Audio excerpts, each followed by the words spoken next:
Assalamualaikum warahmatullahi wabarakatuh. Perkenalkan, nama saya Katia Komaldewi dengan NIM P27904124124152.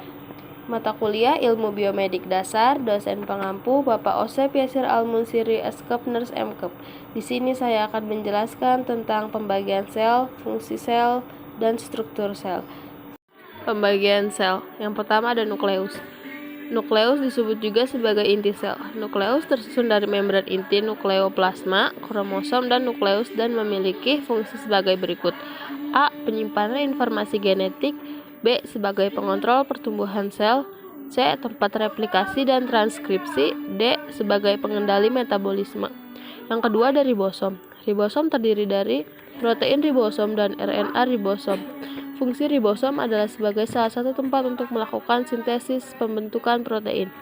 3. Ada badan Golgi. Badan Golgi atau aparatus Golgi adalah organel sel yang berfungsi untuk memproses dan mengemas protein dan lipid, terutama protein yang akan dikeluarkan dari sel. Yang keempat ada plasma membran. Membran plasma terdiri atas lapisan lipid yang semi permeabel, memiliki fungsi diantaranya: A. Mengatur aliran zat yang masuk dan keluar sel. B. Menjaga keseimbangan ion, nutrien. C. Tempat berlangsungnya reaksi kimia. D. Membantu sel terhubung satu sama lain untuk membentuk jaringan. Yang kelima, mitokondrion. Mitokondria dikenal sebagai pembangkit tenaga sel karena fungsi utama mitokondria adalah menghasilkan sebagian besar energi yang dibutuhkan oleh tubuh untuk tumbuh, beraktivitas, dan menjaga kelangsungan hidup. Yang keenam ada mikrotubule. Struktur seperti tabung berongga dan sempit yang ditemukan dalam sitoplasma. Berfungsi sebagai komponen penyusun sentriol, flagel, dan silia. Membantu pergerakan komponen sel, mempertahankan bentuk sebagai rangka sel. Yang ketujuh ada mikrofilamen. Mikrofilamen berfungsi untuk morilitas dan perubahan bentuk sel serta sitokinesis. Membantu pergerakan seperti pada kontraksi sel-sel otot dan pembelahan sel. Yang kedelapan ada filamen intermediate. Filamen intermediate berfungsi sebagai penyokong sel dan inti sel, menahan tekanan dari luar dengan membentuk jejaring pada sitoplasma. 9. Ada sentriol. Sentriol merupakan pasangan struktur yang membentuk silindris dan berlokasi di dekat inti sel, berfungsi untuk pembelahan sel. 10. Lisosom.